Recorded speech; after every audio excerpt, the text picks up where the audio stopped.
Ladies and gentlemen, please rise for the singing of the national anthem of the United States of America.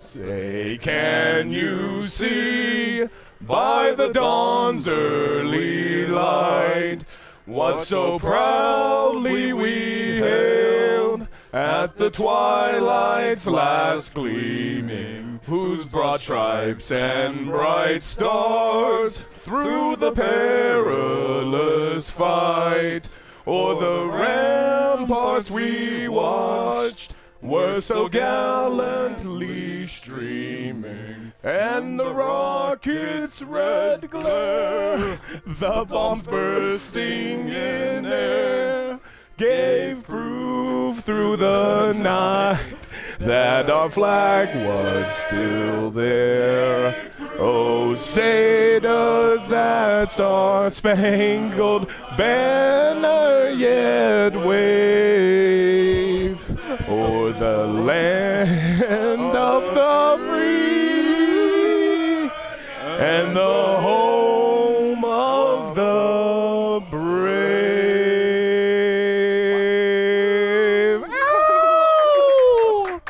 America! Fuck yeah! All right, now that we've driven away every single bit of our viewership, how about we actually talk about the game? Every single bit of our dignity.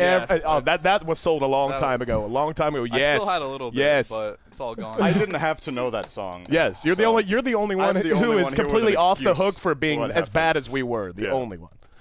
Well, we got a pretty important match, I think. That's what they tell me anyway. That's the word on Twitter. It's going to be NAR taking on Team Liquid, man. They're both going to TI. They're both going to Seattle, but in terms of in the actual field, in terms of actually finding themselves a place amongst the brethren at the table, one team will earn that right now. The other's still going to have to fight through regardless. But, I mean, it's been a hell of a qualifier, man. Both of these teams have really put on a show. You've had a chance to look at them. I actually haven't had a chance to see a lot of NAR, so I'll let you break that down. Well, we said we were talking about it after the last series. Three of us were favoring NAR. I think we had, I was saying 3-1 NAR, so was Suns fan. I think it was on that one too. I think it was 3-1 NAR for Mod as well. If it wasn't even 3-0, I think it was 3-1. And God said 3-1 Liquid, which I think would, all things considered, now would be an upset. So there's a couple of reasons for that. First of all, NAR are really good at drafting in comparison to the other teams. They're more flexible.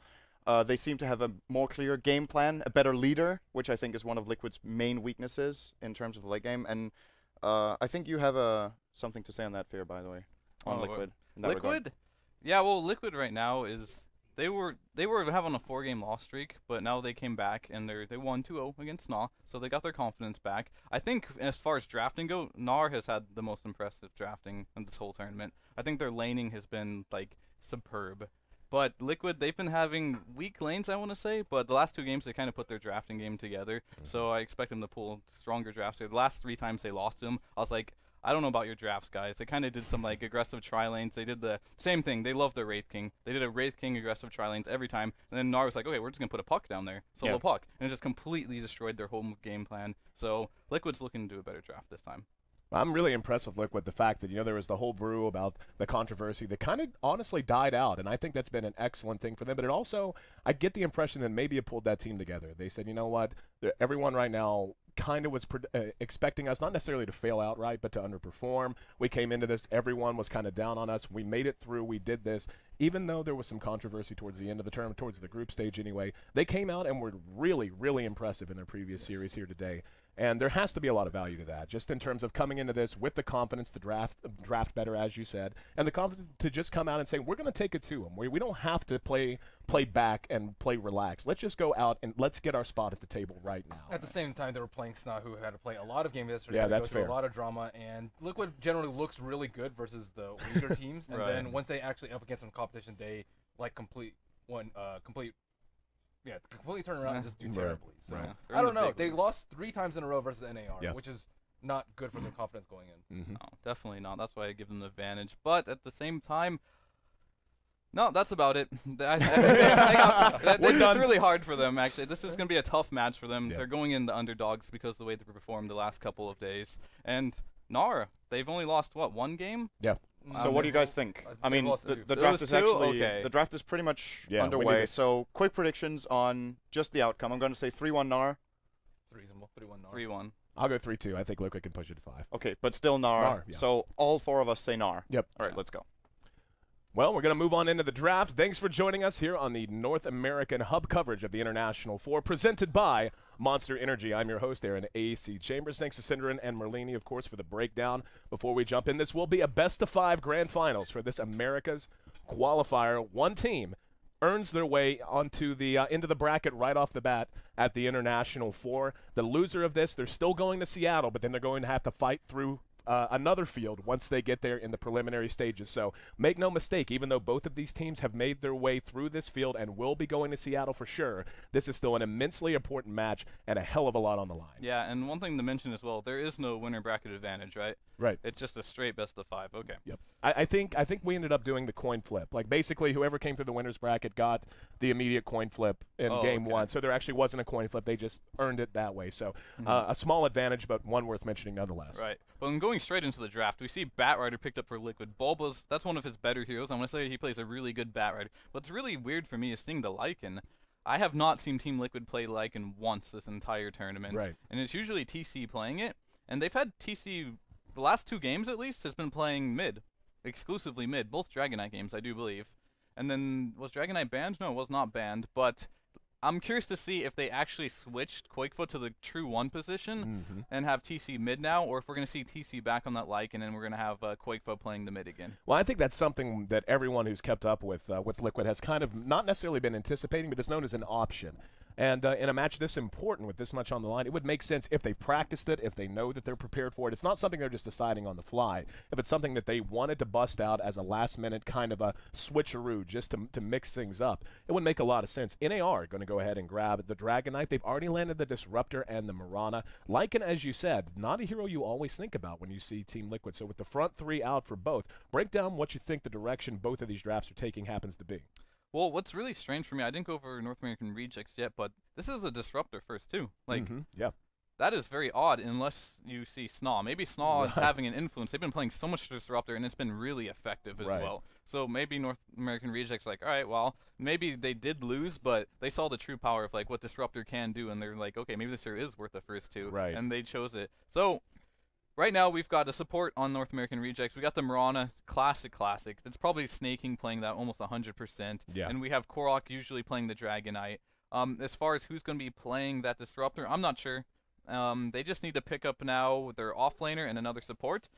To bring it together, they need more team fights right now on North American Rejects. So they need to put it together. Maybe a Sand King still in the pool. That would be very good for them. So that's an option. It's not bad against Lycan as well. If you can get the Caustic Finale, you can do a lot of AoE damage. But the Wolves are... Oh, Liquid's going to pick up the Sand King, so that's going to be denied. But they're still going to need some team fight in North American Rejects. As far as Team Liquid goes, they're really well-rounded right now.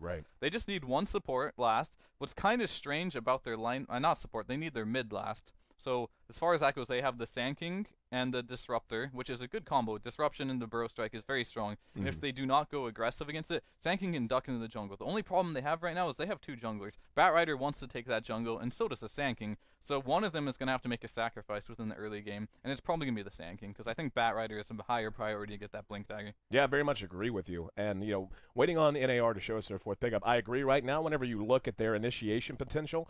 Mirana, yes, she can hit an arrow. Disruptor isn't so much as a primary initiator as he is a pursuit initiator. You know, I might pick up Bane here for just a setup. Yeah, something like that. I do really like the Disruptor pick. Looking at what Team Liquid has so far, whenever you have a Lycan obviously when he pops his ult, he wants to get in, do damage. If he gets in trouble, get out. That helps to cage the beast, so to speak. There's the Tidehunter we were talking about. Nice initiation and something they desperately needed. But he can actually also serve as a semi-counter to the Batrider's lasso. It has to be done very, very well, but you can make that happen if you're on the money. So. But like you said, the Disruptor play we've seen has been almost entirely localized to Snaw, and looks like NAR does want to try to replicate that success. Still waiting on the last pick on both sides, but with the front four out, I do feel like Team Liquid's lineup is much more well-rounded. They have good single-target initiation. They have good multi-target and good damage initiation with the Sand King. And then you've also just got the playmaking support in the Shadow Demon. And you can tack on a little bit of push power with the Lycan. Yeah, I think both of them right now have really well-rounded lineups. Like I was saying with North American Rejects, they needed some type of team fight, stun initiation. They got it. They have their Tidehunter. So their team fight secured. They have Disruptor, Tidehunter. Their late game secured. They have the Dragonite Mirana. And up on Team Liquid right now, team fight is also secured and initiation within the Bat Rider and Sand King. They have good counter initiation to his Shadow Demon, but he's gonna have to be a little careful this game because the AoE on Static Storm is pretty big and Tide Ravage, so they can do big AoE damage without Shadow Demon getting the disruption off. So they're just gonna have to focus on doing that, and that'll be huge. And for the last part, they both just need one last hero, and it looks like Liquid needs their mid hero, unless they decide to put the Bat Rider mid. But I don't think running Lycan is their only core. They could do Lycan mid as well. Right. It is a possibility. I guess that if that's a Dragonite mid, that would make a lot of sense. It would make sense as well. And for the last tier, we just need one more support up on NAR. No, but not. Actually, yes, a support. I think Brax almost is exclusively their Tidehunter player. Yeah, Brax is Tide, as we've seen in the past, is very, very effective. We can see the last few bans out. Team Liquid actually taking out the Rubik. Was thinking that Rubik might, yeah, that makes sense. Would have been a nice fit for them. OD, the last ban out for NAR, so it definitely looks like they're anticipating the same thing you are, that they are looking for a mid hero here. Which mid do you think would really round the lineup out the best?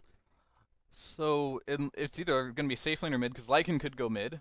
It is a possibility, but they're going to go Invoker. And I'm not sure who's going to be playing that, but I believe Quakefa normally plays it, but they've been switching the roles up so much it's hard to know. But for me, with these two teams, the players to look out for is going to be Bulba on that Bat Rider and Brax on the Tide.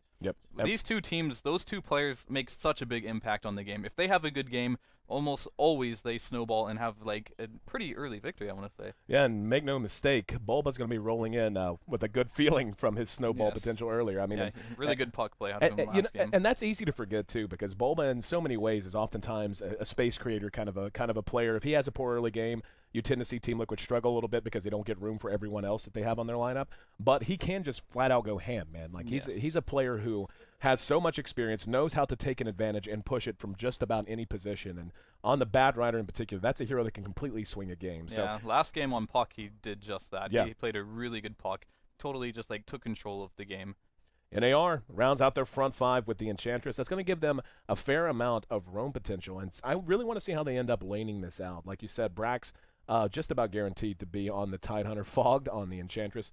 1437 on the Disruptor, I think, is kind of what we're all going to be keeping an eye on in the early stages of the game to begin with. But the laning, just based on what we see, and obviously we'll see them make their way into lane shortly. How do you think the lanes are going to shake out early on? What matchups are good? What matchups are bad? We'll have to see. Quakefoot is playing that. Can they go aggressive? That's the question. They're probably not going to. So they're probably just going to put the Tide on the off lane. Does well against the Lycan. Minus 60% damage on the Anchor Smash. Makes them pretty secure in that lane. It's physical damage as well, which means the Wolves die very fast as well, even with the magic resistance. So usually what you see would happen, they took this Enchantress for, I think, one reason. The Enchantress Dragonite combo is very potent. As soon as Dragonite gets level 6, you just smoke up on the Enchantress with 2 creeps, you go get a kill there and you take a tower. It's very early game. Like, they can just take all the tier 1s very early. That's what they like doing. This is how this team likes to play. They like to group up as 5, get some heroes that have good team fight, good push, go around, take tower by tower by tower, and try to minimize their tower trades. So, and as far as Liquid goes, they're just going to try to get their levels up, get some Roshans, and it's going to be up to Quakefa and Bulba to create the space and defend the towers and find the picks to make just to stop the early aggression coming out from NAR within the first 15 minutes. As we see, it will be TC on the Lycan with Quakefa on the Invoker. We'll see how they're going to end up laying it out. One would imagine it'll be, well, Quakefa is heading up to top, at least for the moment. So, yeah, I think a mid Lycan makes a ton of sense. And mid Lycan just benefits so much from the extra levels you get from a pure solo lane if you can keep yourself safe. But really, that's not even that much of a challenge so long as you're playing smart. You can do some harass with the wolves. You can even try to keep track of the runes if rune control is a big issue. And, yeah, it looks like that's what they're going to end up doing. TC is currently hovering around mid, and the horn's going to blow. Doesn't look like anyone's near anyone, so we'll look at the full lineups as the creeps spawn, and we get underway for our grand finals of the North America Qualifier TI4. All of this coverage brought to you by, or presented by, I should say, Monster Energy. On the side of NAR, they'll have Brax on the Tidehunter, your player to watch, one of 2 for this game. Korok will be on the DK as anticipated. Fogged is actually going to be handling that Disruptor with 1437. He's going to be on the Enchantress, and they'll have Snaking on the Mirana. On the other side of the river, we'll have TC handling this Lycan in mid. It'll be Quakefa the standout who has really been the heart and soul of this team in a lot of ways, not just through the qualifier, but for quite some time. He's going to be on the Invoker. He's up top. They're going to have Demon on the Sand King. He's going to be hanging around top, at least for the moment. Bulba's going to be out by himself down in bottom lane on the Bat Rider, and Shadow Demon going to be handled by Way Too Sexy. And a good point to bring up about the mid Lycan as well is the biggest weakness Lycan has, and in tri-lane versus tri-lane scenarios, he's very weak. And a lot of teams will do that aggressive tri-lane and kind of like punish the Lycan. But in mid, it's a lot harder to punish the Lycan. He can just sit back, get his levels, and not really make his lane very weak. He's not the best laner. Brings some DK, he'll be just fine. Oh, yeah, exactly. And that's why it makes so much sense. Whenever you see, like, the DK versus Lycan matchup, both should do fine. I mean, the DK's not going to feel threatened at all, so he's certainly going to get his farm. But Lycan just being the hero that he is at the current state of the patch and of the meta, he can take a game over on his own and just be an X factor that is hard to account for the entirety of the match. Bulba, in the meantime, doesn't like the way that bottom lane looks, has already made his way into the jungle. Yeah, that's a little surprising. I think he could have forced a level 2 down there because Disruptor can't really set up an arrow, and Enchantress will be jungling in the first couple waves, so I think he could have snuck level 2 bottom before jumping into the jungle, but he doesn't want to take any risk and just heads to the jungle right away. Up at top, the off lane, Tidehunter. He's already level 2.5, so he's actually off to a surprisingly good start. The wave is sucked back, at least for the moment, and with a Shadow Demon Sand King, you do have to be careful with that Tidehunter. It doesn't look like he feels threatened, as he's only really seeing one in lane. And he actually got a ward out in lane, if you can see up there as well, just to make sure that he stays a little extra safe, always knows that he can account for everyone. But Way Too, in the meantime, stacking that hard camp. And in mid, looks like we're going to have a rotation right off the bat. That will be a smoked-up Enchantress. 1437 has himself a summoner, and TC is so low. There's the enchant, Breathe Fire, and the net. Great start for NAR as they draw first blood. 1437 has been picking up, I want to say almost every game, he's been picking up first blood for his team. He's creating a lot of space and doing a lot on the map, so if he keeps this up throughout this series, he's going to be a player to watch throughout the early game. Yeah, he's definitely a playmaker on just about any position he decides to run. Bat coming in the mid just for a moment to leech some experience. Korok, in the meantime, found himself a regen, so that's very handy-dandy for him. And I would say this mid lane, even though we anticipated Lycan would do fine, the big weakness both of these heroes have, especially the Lycan not having a dedicated stun, is just how gankable they are, and NAR wisely applying the pressure and getting the job done. One thing I wanted to note as well on this top lane, was the weakness of no matter how they lane this, I think Brax is going to have a fairly easy time. Invoker isn't the strongest laner from the first couple of levels, so he's able to force out those early levels. He's up to level 3 already and has a double wave, so he's going to get that level 4 in no time. And level 4 around 3 minutes is going to be a big deal. He's going to have Ravage up very early. Even if he's forced out of this lane, Tide is a hero that can go to the jungle if he does feel threatened. Yeah, it does create a moment of worry. When you look at how strong NAR can get if their lanes go well, and you look to about 10-15 minutes in, you have the push power of the Enchantress, the utility of a Mirana. Dragon Knight, once he hits 6, can obviously push like all hell. And if you have an early Ravage up, that's going to be very difficult, I think, for Liquid to engage into when you have a Lycan who is already having a little bit of a struggle here in mid. If you're Liquid, how do you account for this? Well, I'm worried about the early game because if you look at the map, well, Brax is he's just looking to steer. They might be able to go on him here. Disruption on the Brax. This would be a nice pick if they can get it. Cold Snap to follow it. He's down to about half health, gets off the gush. He's going to go ahead and head down river. Doesn't have any help on the way. Tornado to follow it. And this should be a return kill for Liquid as he tries to crest the high ground. He actually Krakens a little bit there, and he will make it to the secret shop. He's trying to eat through the trees to find a path to safety. Not quite lucky enough for that. 4 minutes in, it's 1-1. Luckily for them, well, obviously not luck, but on top of the Anchor Smash, you get minus 60% damage, but they had the Howl there, too, to kind of counteract that. Yeah. So they just had just enough damage to bring him down. That's such an excellent point, and it's so easy to underestimate the value of Howl in the early game. We will see another rotation as NAR wants to get the lead back into their hands. Bulba's level 4, and his Firefly is going to be on cooldown momentarily. He's got about half time left on it. Fog playing very patiently just around the bend there. Has that Invis rune. He is going to allow this lane to shove out a little bit. We'll see how long Fog is going to dedicate to trying to make something happen here. Looks like there will be another wave pushing through, so they're going to have a chance to dive in. Yeah, that's just good game sense. That's Bulba's experience kicking in. He knows this feels a little wonky, and he knows that there was a rune at 4 minutes, so he's playing far back. Yeah, very good game sense from Bulba. If he gets caught out with a glimpse, he's pretty much dead, because you can throw an arrow on top of the glimpse if you time it correctly. It's not easy to do, but if you do get it, it's almost a sure kill for them. Yep. Fogged will go ahead and abandon his post, so Bulba keeping himself alive. And let's take a look at the early efficiency. Just in 5 minutes, I want to see how the goal graph is stacking zero. up. Both are at 0. That's kind of what I expected to see, really. So we're talking dead even after 5 minutes. Still very early on. A lot can happen, but both of these teams playing a very tight game of Dota. They both are running a similar style of lineup. I will give the late game advantage to NAR just because Lycan isn't the greatest hero late game. He kind of shines in the mid game. Same with Invoker. So the later this game goes, and if it stays even, I'm going to give NAR like the advantage here. And they both have very good push with the Lycan and the Dragonite. Very similar. So if NAR gets off to a good start, I could see them snowballing really hard. Whereas Liquid, they need to get a lot of Roches. They need to split push as much as they can and then take the team fights with the Batrider.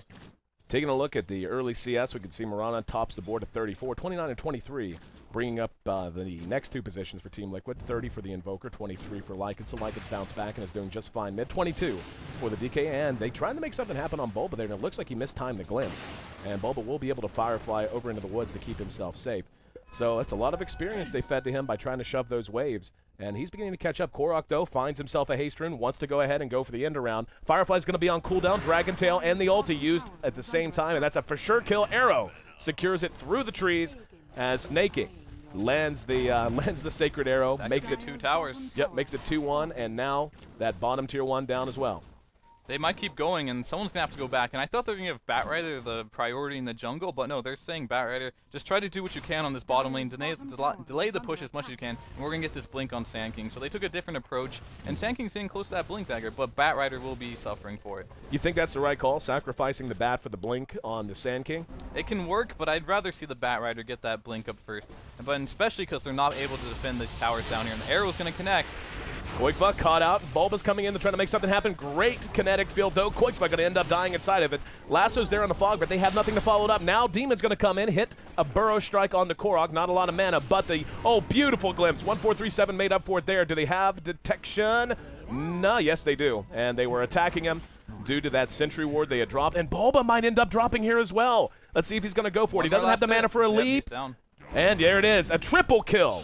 At 7 minutes in, make it 5-1. North American Rejects blow this game open with a big push in bottom. That's what I was talking about this lineup. If they're able to get these early pushes without Liquid defending them, they're going to have a hard time in this game. This is looking really good for NAR, because once they get up that Dragon form again, they're just going to go for these other tier 1s. They just got a tier 2. I don't think they expected this to happen. This is much better than what they expected. Can't see who picked up that Midas. I see someone did just pick it up. Enchantress. Enchantress, okay, that makes sense. Grabbing the Midas up. Now, if you're Team Liquid, things have kind of, I mean, you're not out of this match by any stretch of the imagination, so a lot of Dota to be played, but you've made some decisions that are going to have a long impact. Tide's done okay on the side of NAR. You've prioritized the Sand King and given little priority, if none, to the Batrider. Is that going to come back to haunt them? What's really going to hurt them is they need at least one Blink Dagger up, and the way they chose to split the farm, neither of them have a Blink Dagger now. It's 8 minutes in. Usually you see a Sand King with a Blink Dagger this time, or a Batrider, and neither of them are going to have it, which means they're going to have a free reign to all these tier 1s until the Blink Dagger is up. They have no other means to defend other than an Invoker. Yep, and the Invoker, as we've seen, he's run tri-lane, so his levels, not quite where you would want them at this stage of the game. He's not hurting terribly, but at level 7. Just as scary, though, is the fact that Tidehunter is very, very close to his Blink, and he finishes Arc Boots. And I'm pretty sure he's actually closer than you would like at this point. Now it's going to be a glimpse in mid that'll bring back TC. TC eating a bit of damage. He's going to have TP support, though. But even those TPs come at a cost. I mean, not just the material cost of spending the teleport scroll, but time wasted. Lanes that have less pressure on them. And look at Brax. Brax is at 1,000 gold plus Arc Boots now in a tri-laned Tide. He was in the off lane. He's level 7, has Ravage ready to go. Does NAR prioritize getting his Blink, or do you think they just go ahead and start taking the fight without it? They go, because right now they do not have Blink Daggers on Liquid, and this is their opportunity to use this Ravage. And right now, if they don't have Blink initiation, I'm saying he's getting very, very close. If they can manage to, they're TPing on top lane. It looks like they're probably going to blow Ravage for this. Yep. Demon caught with the Ravage. Korok's there to follow it up, and that used to be a Sand King. Brought down quicker than you can even call the abilities. There's no one in the vicinity of that top lane, and again, a Dragon Knight, even at just level 8, can push ridiculously quick. He's already got up an Ogre Club, too, so he's going with a straight BKB rush just to account for what little damage and what little counter-initiation Liquid has to bear. I like this from Tide as well. He's skipping the Blink Dagger and going straight for the mech. That makes so much sense. Kinetic Field in mid. Oh, beautiful Centaur Stomp to follow it as well. There's going to be the EMP and the Static Storm going down at the same time. Koikva just melting underneath it and will end up dying as well. However, they will manage to get at least 2 returns. So Fogged and Snaking getting a little ahead of themselves that time and getting punished. At the same time, though, that top lane tier 1 tower did end up dropping. that was good for Liquid. It was something. They still lost some. They lost top tower out of it, but they were going to lose that anyway. So they managed to get 2 kills on the board. It wasn't big for them, but it was something they needed for sure. The kill on Sankin on top lane was big. He was very close to his blink dagger, and then he died right before he got it. He was on track for a 7-minute blink, but he had to defend bottom, died. Went top to farm, died again. So it's going to be around, he's a couple hundred gold off it now, so it's going to be like 11-minute blink dagger, which is still pretty fast. But what's really the problem is Batrider. It's 11 minutes, he still does not have his blink dagger, and he's only at 1,600 gold. Yep, Demon should have his, has enough money now. Bat is getting close, but this could turn that around. Oh, this could be a good pick if they can get it, and they will. Dragon Tail's there, snaking right on top of him, arrow to follow, and it seems like poor Bulba, as good as a game as he had to close the last series, this has been a tough one for him to open things back up. 8-3 now stands the score coming up on 11 minutes. And right now you can see the item selections from NAR. It's really calculated on what they want to do. Korok's can go straight for the BKB. We've got the Drums Aquila up on snaking, so he has the utility for his team. They're going for the mech too. They just kind of want to ball up, take all these tier 1s, and then snowball off that. TC still trying to find his relevancy. Another smoke income top lane. Probably might find the Lycan here. Looking for a target. That top lane is pushed as well. So TC, this could be big if they manage to catch TC out. Just slowing him down, because right now it seems like he's really their last great hope. The blinks will be out soon for Liquid, so that's going to help give them a little bit more counter initiation potential. But for the most part, still rough roads ahead, and the smoke is yet to be popped. Let's see if they want to come down. We see the Sand King is hiding in the woods right there, and yeah, he does have the blink. That's an excellent point to make. I knew he bought it, just didn't know if he'd buried it to himself yet. Looks like they just want to push mid. Do they have the mech up on the Tide Hunter? Not quite. He's getting close, so I wouldn't be surprised if they just scatter now and wait for that mech. Like, a mech will negate a lot of the AoE damage from the Sand King, which could turn the fight, especially when you have innate heroes that are really tanky, such as Tide Hunter and Dragonite. Just one level in Epicenter will not be enough to bring him down with the mechanism. Well, the problem is, too, the Dragonite is getting very close to his BKB. He's about 1,000 gold off of it as of right now. So, I mean, if they wait on a mech and a BKB, when you look at Liquid and just the way things have shaken out, with a Batrider and a Sand King as well as an Invoker, I mean, hell, even including the Shadow Demon, it's all about them getting the jump, all about them getting the primary initiation and taking advantage of it. But now you have great counter initiation with the Tide Hunter, and you have an extremely mobile, tough to track down Mirana on top of a BKB Dragon Knight. You know, they're looking ahead to that. What do you think their plan is to try and account for that? I mean, is it just as simple arrow off, just to the south? Is it just as simple as we got to move better, or is there more to it than that? Oh, it looks like the good news for them is bottom lane. They're going to go in, so we'll hold up on that thought real quick. But it looks like TC, if he plays it right, will be able to get out. But yeah. They can't really defend right now until they get the blink dagger on Batrider, I feel like they really need it, but at this point it's so late they can deal with it. They have the tools to deal with it. Like Tide can just either tank the lasso if he wants, he can be way in front, or he can just be next to whoever gets lassoed, pop the Ravage, kill the Batrider, and that's all they need to just take 2 towers. So Liquid has to be very careful on where they tread right now. They're on the back foot, and I think the big thing for them is taking the Sand King and the Batrider and then giving the priority to the Sand King is kind of hurting them right now. I feel like Batrider has had no impact on this game, and if you get your blink too late on that hero, it's not that effective. They gave him no help. They stuck him out in that off lane, and he lost 2 towers after dying once. I mean, and you can't underestimate the power of that. Korok's right there. TC comes around just in time to scare him away. Finally, though, Bulba does have that blink. Coming into these fights, who's going to be the #1 blink target? Will it be the DK? Hold that thought as Fog is rotated over. Kinetic Field Static Storm. TC is down for sure. And he's just having such a hard time really getting into gear. He will use the ulti, but to no avail. The Wolves might actually get a kill on Fog, and they do, so doesn't happen without any kind of recourse. Indeed. He may have lived there if that was the old Lycan, to be honest with you, because he would have had that little bit of HP, and the haste may have been enough to get him out of that, but unfortunately the new nerfs to Lycan showing him that he's, well, I don't know, that's a little nerf. It doesn't show up very often, but right there it did. Yeah, most definitely. A lot of times it just comes down to the move speed. Yeah. And the tankiness is nice, but it's not what gets you away. But that time definitely didn't make a difference. In mid, we could see 4 from Liquid beginning to gather. BKB is now done on Korok, has it in his inventory as well. That's big. Yep, and there's the mech. They're ready to go. Mech and BKB done. They even popped the illusion rune. And they're ready to push down this tier 1. Koikva living on the edge. He's going to be glimpsed. I was actually thinking that was a threat if you got too close.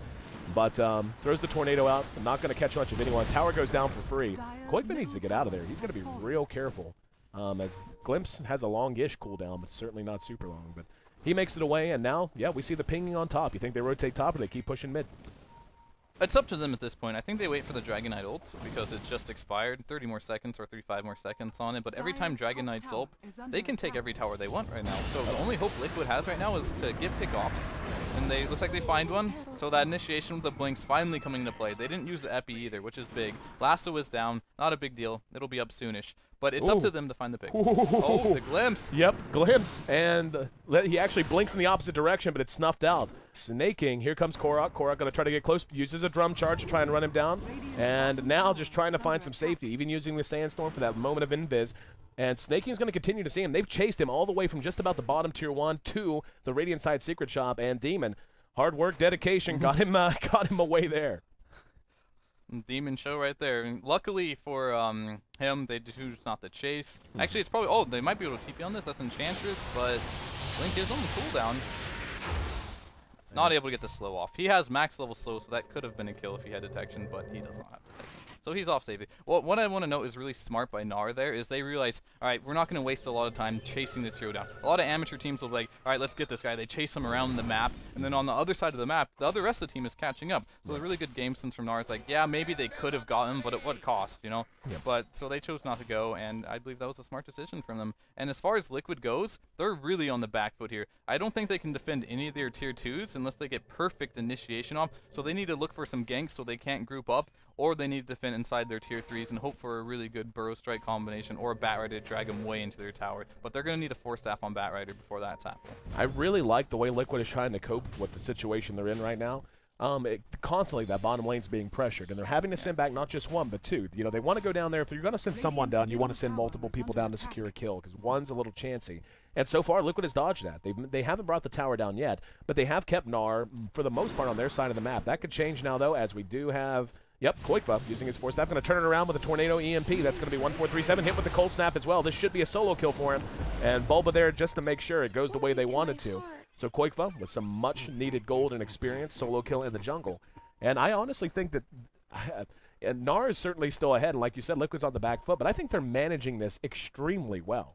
Yeah, if you look at the experience graph, like the way they're splitting the map right now is they're getting back in the lead in the experience. They're still behind. They're managing with the gold a little bit, but it's all about the experience from them. They need their levels. They need the level 11 on Sand King. They need the Batrider to get his level 11 as well, and they just need to be able to get these picks. Find the picks, split the map, and just don't let them gather together. Like if NAR is strongest when they group as 5, so do not allow them to do that. Speaking of mid, we've got 4. Tier 1 still standing, all the Tier 1 still standing, as a matter of fact, for NAR. So map control firmly in their favor. Only 2 outer tier towers still remaining on the side of Team Liquid. And Dragon Knight continuing to ride the top of the overall net worth chart, though Koikva is beginning to gain some ground. Snaking's right on par with the Lycan, though. So let's take a look at Snaking. I want to see where he's decided to go with his item build. Yeah, he is going to be going with the Maelstrom. That's kind of what I was thinking. At this point, they have the lead. Why not press it with a very nice mid-game item? Yeah, this is like the most standard Mirana build you'll see. And they did smoke in mid lane, but that was scouted out. I saw a Koikva ping on that, so they do know their smoke, so they're going to play really passive. And it looks like they're going to counter smoke, too, maybe going for a little bit of a bait here on TC. 1437 could end up dying again. He's died twice in a row now. If this is 3 times, that will not be good for his progression. Well, the thing is, he's got 1,400 gold. Here we go. Lasso going to be used. Let's see how NAR wants to react. 1437's down for sure. That tier 1, even if they come now, yeah, that's the only thing they can do is try to shove in this mid lane. Problem is, you got 2 supports, the Tidehunter and the Disruptor, trying to make that happen up at top. Snaking's doing his thing and pushing there, but it's a for sure tier 1 down at bottom, and they have plenty of time to respond and try to defend if they want to. We see 1 TP, yep. A few going off now. If you're NAR, do you continue to press, or do you just rotate into the jungle, try to put them in the dark? They should rotate to top lane, meet up with their Mirana, and I think they can probably take that tower because they have the positioning over in this area. Yep. And you can see the world of difference it's been making. Once Liquid got their Blink Daggers, it feels like they're back in the game. Yep. What really hurt them was how slow those Blink Daggers came out. Yep. What would have been the correct way to change that? Do you think giving the bat priority first and letting the Sand King catch up later? I think that was the way to go, but unfortunately they did die too many times too, which wasn't accounted for. But it looks like they're going to catch Quark. He does have the BKB though, forced to pop it. Uses his 10-second BKB. Pretty sure that was his first usage of it. And now Moonlight Shadow's going to be there. They may try to catch someone straggling, and Way2's way out there.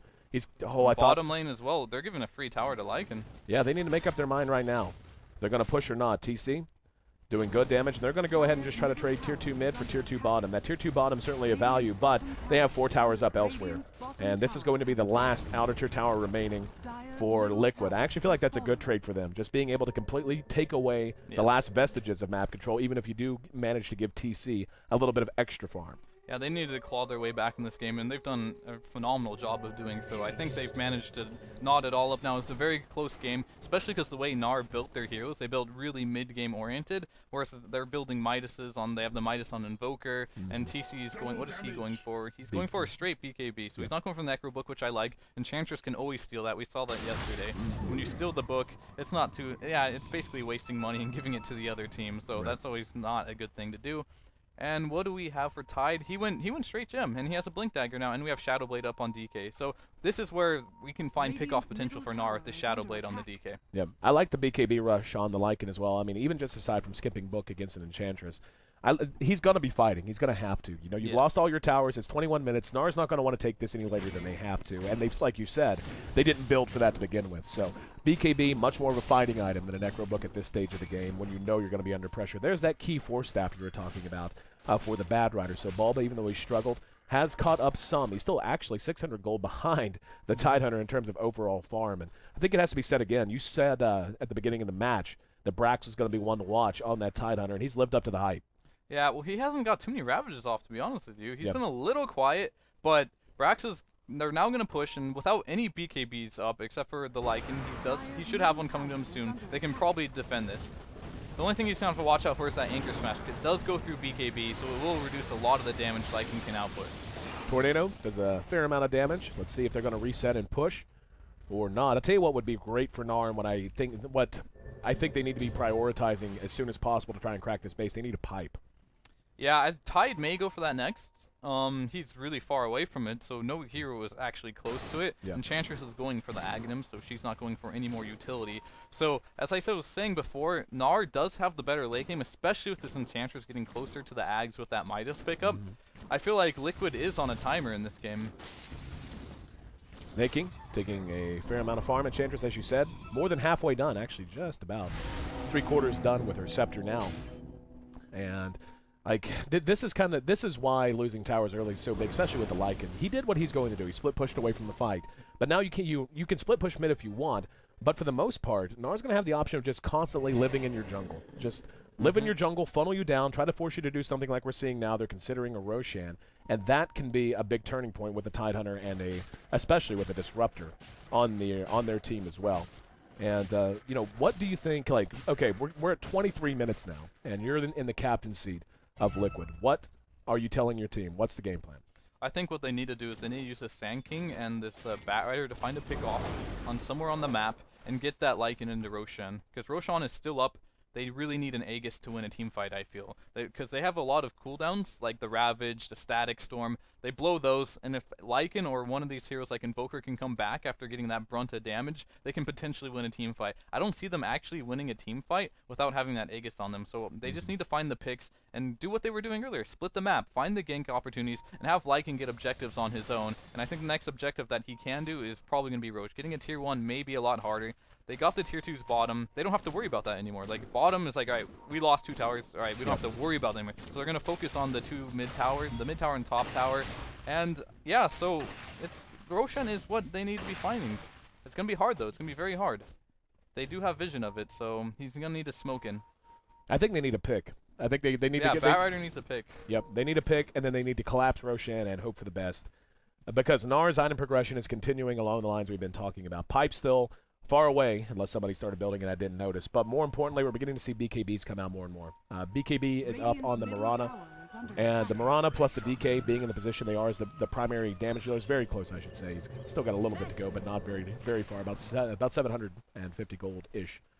But once those are up, cracking the base becomes much less intimidating. Because, I mean, in fairness, Liquid does have a tough team to take a tier 3 against. You've got the Sand King and the Bad Rider to worry about. Invoker, of course, is always a problem with Tornado EMP.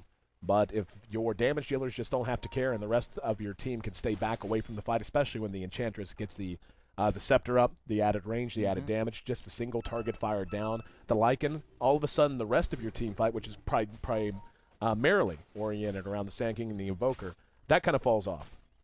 Indeed it does. And right now, Liquid still, they're just playing this passive type of game. They're not confident in their ability to find the picks. And I believe that gives NAR the advantage here. We do need, like you were saying, I'd like to see the Batrider find the picks. Even if they go for the pick and it fails and they force reaction, Lycan can get more space, get the Roche, take a tier 1 tower mid maybe. And other than that, the only other way I see them coming back from this is if NAR decides to group up and push. But I don't think they're in any hurry right now. Yeah. Looks like they're definitely willing to take their time.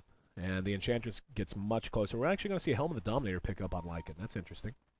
Helm of the Dominator? Or Helm of Ironwood, excuse me. That is probably an Armlet. Yeah, that's what I was thinking too. Yeah, Armlet makes more sense there. Dominator, you can still win Enchantress creeps, but it's not like a Chen, so it's not that big of a deal. So he's probably going to go for that Armlet build. It's one of the more cost-effective builds on Lycan, so he's going all in for that mid-game, which once again worries me a little bit. Lycan's going to be forced to pop his ult on the bottom lane. Why the Armlet pick up instead of something like a Basher? Little more HP. Most people do it. You know when Alchemist got nerfed, he didn't get the bonus HP, but on mid lane, looks like they're going to get the Dragon Tail off. Yep, Quigva brought down. That's a big kill and way too tardy to the party with that disruption. Oh, and he's going to be glimpsed back, fogged right where he needs to be. That's 2 big picks. We've been talking about the necessity of pickoffs, but wrong team, and now they're going to be ready to push, and we can see them collapsing from all corners of the map now, heading in that direction. It's about a 10K overall net worth lead for them, and to make things worse, Snaking finishes his BKB just as if they're ready to crack this. This may be a Rax here. They should have Dragon Knight's ult up. They're going to pop it. Glyph is down. They're going to do the rebuy, so they have to fight now or Rax is going to go down. Yep. They're going to have to do it without the Shadow Demon. He'll be back up in about 5 seconds, though. Tier 3 for sure is down. Looks like they're trying to figure out a way to get into this fight. Tornado. I didn't see if that got anything behind him, but it missed the DK. He's going to go ahead and pull back just to stay safe, and looks like he might want to re-siege. Nope. Pulling back again, so a lot of patience being shown out of NAR. You think they could push this? And if they get a pick now, they might put it on the Batrider. Yep, they're moving ahead. Go for the attack first. Sentries go down, and immediately going to be taken out by the Tide with that gem. The ranged racks, they're not even contesting this. They're playing so far back. And there comes a point, I mean, yes, you're letting TC split push, but they're going to have plenty of time to go back to the house and chase away the big bad wolf. They just don't have the damage right now. Oh, they're going to grab one. Lasso, that's going to be fogged. And Fogg's actually, he is brought to the high ground, but there's a huge Ravage. Caught just about everyone remaining up. Epicenter, he has to walk it in. Finally, he burrow strikes. Nice amount of damage comes out of that. And the rest of the damage, though, being dealt by NAR. TC using his BKB. That's going to be a Rax that cost him nothing but a disruptor. And keep in mind, that was a dieback for Quigva. He bought back, then just basically watched his base get banged away and then die again. So don't know that Liquid has a whole lot more time left in this game. It's 14-8 and a huge swing that time. Unfortunately for Liquid, they don't have one of those lineups that they had last time when they were 1 Rax advantage against NAR. They were down. They don't have a lineup that comes back as good. So this 1 Rax is going to be a major problem. The only chance they have in this game is just hopefully get some picks. And if they can't find the picks, NAR, if they play it correctly, they won't allow them to get the picks. They'll just stay together now. They've got double gem on Tidehunter now. So they collected the gem from Liquid, so they have no map control whatsoever. And after getting a Rax, you can bet all of them probably have a big lump of gold that they need to spend. Well, I mean, it only makes sense. Like, the situation they're in, mid is now Megas. And you've lost both of your bottom lane towers. That's fine. So why don't you just group as 5, push down bottom, siege bottom, make them either push into Megas, get to your tier 1, which is going to be slow to begin with, or if you really want to, or if they want to split push as far away as they can, they still have to go through two towers in that top lane and still get back to defend their base. This is probably the right call, but it looks like NAR knows what's up. They're hovering around. Yep, there's an arrow that actually caught him. And they're going to leap forward. BKB is going to be used. TC in trouble. Bubble's going to come in and get the lasso off. And the rest of NAR following this up. They managed to bring down the Shadow Demon once again. TC trying to use his BKB to get away. Auto attacks, bring him down from the low ground. Looks like Snaking can't even bring him down. 1437 getting that kill. The Scepter. Yep, they're just going to call it. Ran out of steam there. Yep, 16-8. By the time all's said and done, NAR runs completely out of gas. And Liquid, early on, the lanes didn't go their way, and it ends up costing them mightily. Looks like we don't get to see the Ancient blow up. Instead, we get to watch Roshan do a little treadmill action. That's weird, actually. Yeah, it's the first time I've ever seen that. Well, we talked about it during the laning phase, man. It's like, let's just go step by step. The draft we both felt was very strong and fairly solid on both sides, right? So The only thing I would have liked to see is the Invoker pick wasn't really doing it for me, to be honest with you. The Invoker was... It made their lineup all in on the early mid game, and unfortunately for them, NAR had a more well-rounded lineup. With dual core seems to be very popular in this patch, and they just didn't have it. Liquid, if you go Exort, it's kind of like a dual core, but when you go Crosswalk, you guaranteed like you want early game to be secured, and they weren't able to get early game secured. And like you went back to the draft, we have the Sand King and Batrider. You can't have double junglers that need their Blink Dagger that badly. I feel like that was a mistake. Yep, you guys were watching off in the other room. Thoughts? I don't know. I feel like just based off the draft, I was actually getting really excited for Liquid's draft this time around because they were addressing some of the points I made earlier in the tournament about what their flaws were. But like Fury is saying, maybe it was a little bit too greedy on some fronts. But at the same time, I feel like they got the right heroes for their players in terms of the roles. I like that they're starting to put TC mid now. I feel like it makes more sense. At least it's done so far when he plays these farming mids like Dragon Knight and Lycan. I would have liked to see Koikva be a little more active this game. I feel like he was a little too static in the top lane. Could have perhaps moved around more, especially when you're playing Quaswex. Like that is a commitment to get active early on. Right. They did have the setup. I don't know when the Batrider got his Blink Dagger. I don't think it was too late. And I was like, when he used his lasso, I was like, is this the first time the lasso was used? And it was like 15 minutes, which isn't necessarily a disaster, but also not that early. But at the same time, it was a good job from NAR just knowing that they need to group up at this time, and Batrider isn't that effective when he has a late Blink Dagger when teams group up together. Again, I feel like, I don't know if you agree, Ben, but this time around, I don't feel like it was a drafting issue, to be honest. And that just shows if it's not a drafting issue and NAR still beat them this convincingly, then they're just flat out the better team. Right. So, what do you think? I think they need heroes that need BKB earlier, especially versus Tide and Disruptor. That's they either need more early games so they can actually get it transition into like Vlad's BKB on Lycanthrope, or they just need straight BKB heroes because Tidehunter and Disruptor they never even got to the point where they were close to their BKBs. On top of that, the Quaswex plus Midas, it's like you either go Quaswex and you fight a lot early without a Midas, or you go Quas Exort with Midas. I feel like doing a mix of both is a little strange for them because they couldn't apply any pressure early. When did Sand King get Blink? Maybe like around 10, and Batrider was probably around 15. Yeah. But that time, they had already lost 2 towers on bottom, and Korok was in a good position to pressure mid. And then Lycanthrope, on the other hand, when the Sand King got the triple kill on bottom, when he dove to T1, dove to T2, there was the tower mid still 1300 out of 1300 HP. I don't exactly know why that happened, but we saw Snaking the other day on Lycan. If they were there for a 4-on-5 fight, there would be a tower down almost always, if not threatening the T3. Right. So I thought that was a little strange from them, and they just didn't have any control at all of any stage of the game. Did you guys like the safe lane Quaswex Invoker choice? I thought it was a little questionable for me. I felt like they needed a little more punching power with the Lycan. I'm not sure what the reasoning is of not putting the Invoker in mid in this game, because when there's a Dragon Knight from Korok, you're assuming it's going to be a middle lane Dragon Knight. Right. And if there's one thing Quaswex Invoker is good at, it's playing against melee heroes. Easily harassable with the Cold Snap, of course, that you get up early. A hero like Dragon Knight just loses his entire mana pool to 1 EMP, which you get very early on. What were their supports again? Did they have roaming potential? They had a Sand King. Sand King together with Invokers, like an easy kill on the mid lane. You can smoke and do that. With Lycan in mid, you can't really gank the lane. Then the supports have to do all the work. Right. Yeah. I felt like that Invoker, like, because he was in that safe lane position, not mid, he wasn't as impactful. Yeah. When we saw Brax on the Tidehunter was fine. Like, he was not pressured at all. He very quick 6. His items came out very quickly. He even skipped Blink Dagger because he didn't flat out need it. He just had a mech up at a decent time. And what it sounds like it all comes down to is the items didn't come out, like you were saying, the BKBs, to try and deal with the Disruptor, to try and deal with the Ravage. Those were late. The Blink Daggers were late. And a lot of it sounds like it comes down to that choice. The Invoker would have been really good in it, because he could have dodged a First Blood, too. Right. Quaswex is much better at surviving, and he also could have shifted down bottom to help Boba. Boba was just left out to die, and Disruptor was just sitting behind there with the Invis, just waiting for him, and he didn't even play that poorly on bottom. He just didn't have anything going for him. Right. I think it's getting into people's minds with Sand King. We saw it with the game of Sna as well, the one they got knocked out of the tournament in, that people are just so obsessed with this whole thing that you can jungle Sand King and get a fast Blink Dagger that sometimes they forget that you can also gank.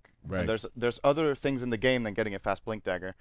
I think getting a Blink Dagger in some cases is really good, but like Fear said, if you have a Batrider who could jungle, maybe they could have moved Bulba into the jungle, get his Blink Dagger there. Demon gets 2 smoke ganks on the mid lane, propels Lycan into a strong mid game where Batrider was left alone in the off lane. I think TC did okay on the Lycan, but I mean, what are you supposed to do in that situation? You can't gank DK with a Sand King Lycan lane. No, Like, what was the secondary support they had? They had Sand King and Disruptor. Shadow Demon. Shadow Demon. You're right. I think in the early levels, when Shadow Demon is level 2, Disruption into Soul Catcher, stun on top of that with Sand King, and then the Wolves, and you can surround even with Wolves and Disruption illusions, I think that's a kill. It's much easier with Invoker. Yeah, But it is easier with Invoker. problem is if they with wanted that- to do it this way, that's what they could have Right. done. The only problem with that is when the Shadow Demon goes missing, you're like easy to call that gank for mid and easy to avoid. Where Sand King's it's not easy to call Sand King missing because they think he's jungling. So it's usually like you said, he can smoke and get a free kill there. But with the Lycan, you can't do that. Yeah. Well, it looks like the teams are just about ready to jump in here. We're just excuse me. We're just one game in. Coming into the second game, what do you guys expect? Do you expect to see similar drafting? Do you expect to see one of these teams or both change it up? I think the drafting's going to be similar. I think they both had pretty good drafting. I think the only thing Liquid's going to switch up is Quakefoot's Hero's probably going to play more of a Ricer like he has been, not so much playing like this Invoker type of role. I don't think that's something they've had a lot of success with, so I think they're going to put on more on the farming hard carries. Ben? Well, the stats guy said he was like 0. It was like 6 times the charm on Invoker. He's 0 and 5 with Invoker. Now 0 and 6. So it apparently just not a 0. I think they just need to focus more on early game. The games that I saw them just dominate in the group stage was when TC was on Potom and Way 2 was on Skeleton King, and they just killed everybody. And like the first 10 minutes, they were up in kills. And I don't know, versus a team like NAR, if they get behind early, it's just everything seems to fall flat. They're always playing passively, and I feel like they play actually really poorly when they have worse late game and they play passively. It's just easy to lose. I think comparing to all of the other games in the qualifier makes less sense than comparing to only the games against NAR, because it's like they're just a different tier, right? Yes. So you can be like, this worked against all the other teams, but at the end of the day, there's a reason all those other teams aren't the ones they're playing against right now. Yes. And the one time they tried pulling that against NAR was the hardest loss Liquid had in the whole tournament. When they tried that aggressive dual lane, that game was like, for me, was over at 10 minutes. It went to like 30, but they just can flat go out aggressive, lost. but not be super predictable. Yeah. One thing to point out about NAR is like they are very good at their timings. Like, their timing pushes are very, very good. I want to say the best of the best right now. They have they make really smart item choices. They have good timings in when they push, and it's really hard for Liquid to deal with that, I feel. Well, we'll see if they can, as we're just about ready to move into game number 2 of our grand finals here at the North American Qualifier, excuse me, the America's Qualifier, the North American Hub, presented by Monster Energy. Team Liquid going to be taking on NAR down 1 game. Guys, thanks so much. We'll have you back on coming into our next one. Once again, that's Ben Merlini Wu, and of course, Syndrin. Thanks, guys. And say his name, man. Trolls Nielsen, correct? Oh, that's pretty good. How do you pronounce your first name? Trolls. Not trying. It's better when you don't try. Yeah, Say it like it is. It's an uncultured American tongue problem. That's I gotta admit, that's why I call you Syndrin so much. I'm always scared I'm gonna screw up your problem. first I don't name. mind. Thank you guys so much for having us. Yep, see you guys in a minute. All right, so we're back for game 2, Fear. And for those just tuning in, this is the grand finals of the America's Qualifier. Both of these teams heading to Seattle, but what's on the line right here and right now is a guaranteed seat at the table in terms of the bracket.